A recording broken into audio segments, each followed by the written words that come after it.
Assalamualaikum warahmatullahi wabarakatuh dan salam sejahtera.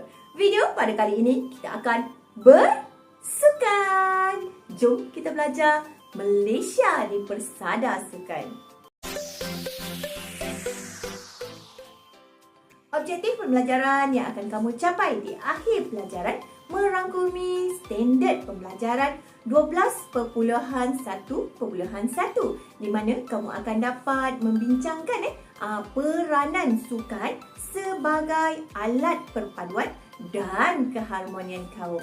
Yang kedua, kamu akan dapat menyatakan pencapaian Malaysia dalam bidang sukan di peringkat kebangsaan dan antarabangsa. Baiklah murid-murid, sekarang mari kita lihat yang pertama ini iaitu sukan menyatukan kita. Bagaimana caranya? Murid-murid tahu bagaimana cara menyatukan masyarakat kita melalui sukan?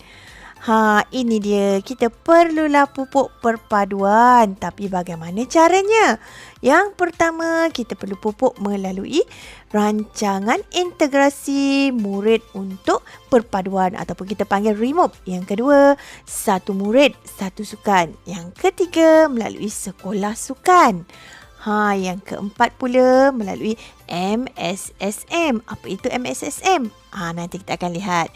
Seterusnya melalui SUKMA, SUK IPT dan Paralimpik. Inilah cara kita memupuk perpaduan antara kaum iaitu melalui aktiviti sukan.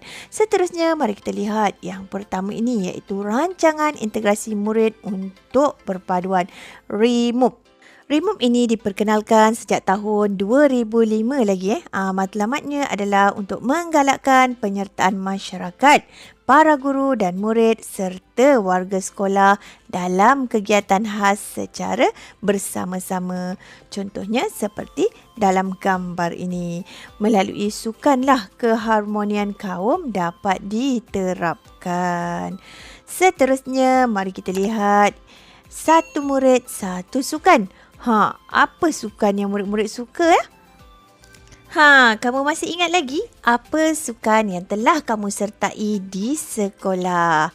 Bila kamu lihat gambar ini, ini gambar memanah, gambar pasukan bola sepak. Ini acara olahraga. Ini antara sukan-sukan yang mungkin kamu pernah sertai di sekolah. Apa tujuan? Apa tujuan satu murid satu sukan ini? Tujuannya adalah untuk menggalakkan murid-murid terlibat dalam bidang sukan di sekolah dan boleh menguasai sesuatu permainan dengan baik. Baiklah, mari kita lihat pula kejohanan MSSM. Murid-murid tahu apa itu MSSM? MSSM ini adalah kejohanan Majlis Sukan Sekolah-Sekolah di Malaysia yang dianjurkan setiap tahun. Untuk makluman kamu, MSSM ini merupakan tempat atlet remaja satu murid satu sukan mengasah bakat mereka. Di kejohanan MSSM lah mereka berpeluang untuk mengasah bakat yang mereka ada. Baiklah, seterusnya Sekolah Sukan Malaysia SSM. Cuba berikan cikgu satu contoh sekolah sukan yang kamu ketahui. Apa dia? Kamu tahu?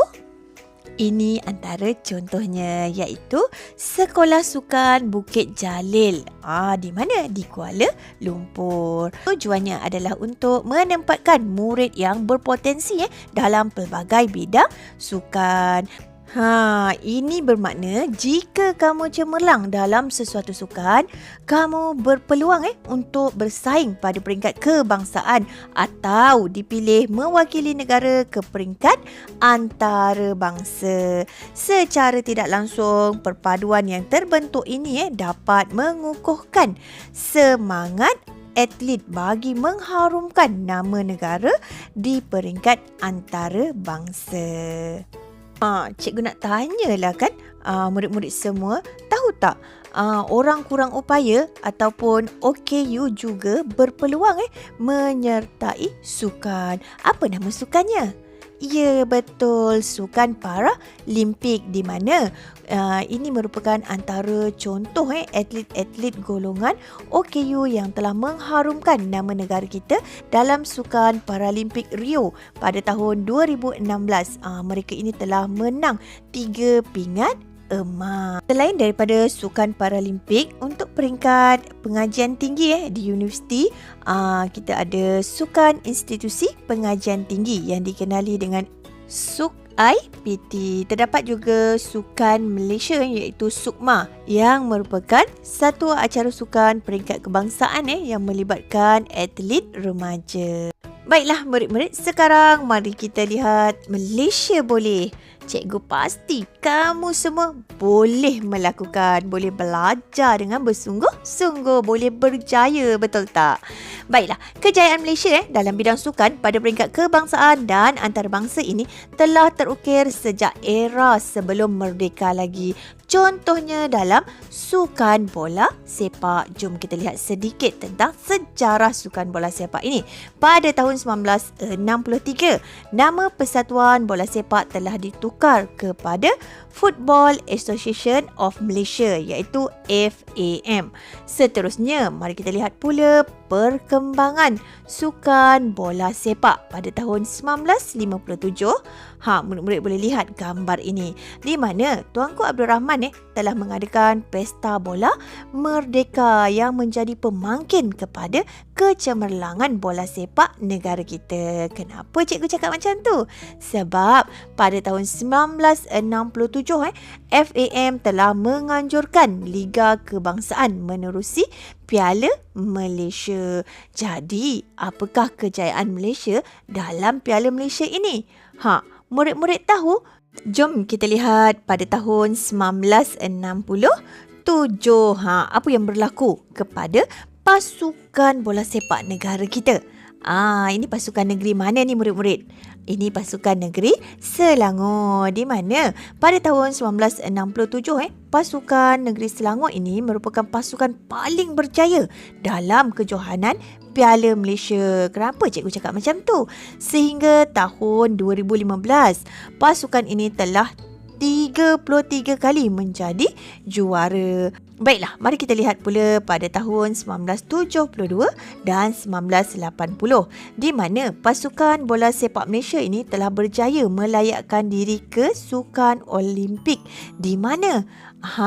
Di Munich, Jerman pada tahun 1972 dan di Moskow pada tahun 1980. Baiklah, seterusnya murid-murid boleh lihat. Ini dia merupakan antara kejayaan pasukan bola sepak negara di mana pada tahun 2010 pasukan bola sepak negara pernah mencapai kejayaan pada peringkat antarabangsa dengan memenangi Piala Suzuki AFF, di mana di sini dapat ditunjukkan bahawa semangat Malaysia boleh itu telah menjadi dorongan kepada atlet untuk meletakkan nama Malaysia di persada dunia. Baiklah murid-murid, sekarang mari kita lihat pula Malaysiaku gemilang. Bila kita sebut sahaja Malaysiaku gemilang, ianya menggambarkan Malaysia ini telah terkenal di serata dunia melalui apa? Melalui acara ataupun penglibatan dalam sukan. Jom kita lihat penglibatan atlet negara kita dalam tamasya sukan antarabangsa dan kejohanan bertaraf dunia. Antaranya adalah Sukan SEA. Kemudian ada Sukan Asia. Seterusnya Sukan Commonwealth. Apa lagi murid-murid? Ini dia Sukan Olimpik. Seterusnya dalam Piala Thomas. Ini dalam sukan badminton. Negara kita juga pernah menyertai kejohanan badminton terbuka All England dan hoki Piala Dunia. Baiklah, seterusnya mari kita lihat yang pertama ini iaitu Sukan SEA. Murid-murid tahu bila Sukan SEA ini diperkenalkan? Sukan SEA ini diperkenalkan pada tahun 1977. Nama asalnya adalah Southeast Asia Peninsula Games iaitu SEAP. Ianya disertai oleh 11 buah negara Asia Tenggara. Pada tahun 1989, 2009 dan 2011, pasukan bola sepak negara kita telah menggondol ibu emas kejohanan. Seterusnya, pada tahun 2001, Malaysia telah menjadi johan dengan mengutip 111 pingat emas, 75 perak dan 85 gangsa dalam Sukan SEA pada tahun 2001. Baiklah murid-murid, tadi kan cikgu ada sebut ibu emas. Apa itu ibu emas? Murid-murid tahu? Okey, jom kita lihat apa yang dimaksudkan dengan ibu emas. Ibu emas ini merujuk kepada pingat emas untuk acara bola sepak dalam Sukan SEA. Pingat ini merupakan pingat yang paling bernilai dalam tamasya Sukan SEA. Kerana apa? Kerana ianya menjadi idaman setiap negara yang bertanding untuk memastikan mereka mendapat pingat emas dalam acara bola sepak. Untuk makluman kamu, pasukan bola sepak negara kita pernah memenangi pingat gangsa pada tahun 1962 di mana? Di Jakarta, dan pada tahun 1974 di Tehran, iaitu dalam Sukan Asia. Baiklah murid-murid, seterusnya mari kita kenali Sukan Asia. Murid-murid tahu apa itu Sukan Asia? Jom kita lihat. Pada tahun 1951, Sukan Asia ini mula diperkenalkan dan disertai oleh negara-negara Asia. Negara kita ni termasuk dalam negara Asia. Jadi, apakah sumbangan negara kita? Dua orang atlet negara kita telah berjaya mengharumkan nama Malaysia, iaitu Tan Sri Datuk Dr. M. J. Gadson dan 1982 iaitu Rabuan Pitt. Mereka ini telah mengharumkan nama Malaysia. Pencapaian terbaik Malaysia adalah apabila memenangi 9 pingat emas dalam tahun 2010. Baiklah murid-murid, sekarang mari kita lihat pula Sukan Commonwealth. Ini dia logo Sukan Commonwealth. Yang 98 ini merupakan logo semasa negara kita menjadi tuan rumah Sukan Commonwealth pada tahun 1998. Murid-murid masih ingat lagi apakah yang dimaksudkan dengan Commonwealth? Ya, betul. Commonwealth merupakan negara-negara yang pernah dijajah oleh British. Jadi, negara kita merupakan negara yang pernah dijajah oleh British. Sebab itulah negara kita menyertai Sukan Commonwealth. Sukan Commonwealth ini mula diperkenalkan pada tahun 1930 dan disertai oleh negara bekas tanah jajahan British. Kemudian pada tahun 1998, Malaysia ni telah menjadi tuan rumah untuk Sukan Commonwealth dan menduduki tempat yang keempat. Pada tahun 2010, Malaysia berjaya mendapat pungutan pingat terbaik iaitu 12 emas, 10 perak dan 13 gangsa. Manakala pada tahun 2014, negara kita cemerlang menerusi sukan badminton, terjun papan anjal dan angkat berat. Baiklah, sekarang mari kita lihat sukan yang paling berprestij di dunia, iaitu Sukan Olimpik. Murid-murid boleh lihat ini logo Sukan Olimpik. Terdapat 5 bulatan yang warnanya berwarna-warni. Untuk makluman murid-murid, Sukan Olimpik ini mula diperkenalkan pada tahun 1896. Ianya disertai oleh seluruh negara dari seluruh dunia sebab ini merupakan kejohanan peringkat dunia paling tinggi sekali. Kejayaan terbaik negara kita adalah dalam acara olahraga, badminton dan bola sepak. Murid-murid lihat apabila negara kita mencapai kejayaan, jadi secara tak langsung negara luar tu akan kenal siapakah Malaysia. Begitulah negara kita dikenali di mata dunia melalui acara sukan. Pada tahun 1964 di Tokyo dan 1968 di Mexico, olahragawan kita iaitu Tan Sri Datuk Dr. M. J. Gadson telah layak ke peringkat akhir dalam acara 200 meter. Beliau ini merupakan tokoh sukan dalam acara larian yang terkenal pada masa tersebut. Sekarang mari kita lihat beberapa pingat yang dimenangi oleh atlet negara kita di Sukan Olimpik pada tahun 1992, satu pingat gangsa di Barcelona 1996, satu pingat perak dan satu pingat gangsa di Atlanta. Seterusnya 2008, satu pingat perak di Beijing. Pada 2012, kita lihat 2012, negara kita telah memenangi satu pingat perak dan satu pingat gangsa di London. Murid-murid tahu tak, sebenarnya kan tahun lepas, tahun 2020, negara kita sepatutnya menghantar atlet untuk Sukan Olimpik di Tokyo, tetapi ianya ditangguhkan kerana COVID-19. Baiklah, sekarang kita lihat pula Piala Thomas. Ini dia Piala Thomas. Negara kita pernah menyertai acara badminton dalam Piala Thomas, iaitu kejohanan yang diperkenalkan pada tahun 1949.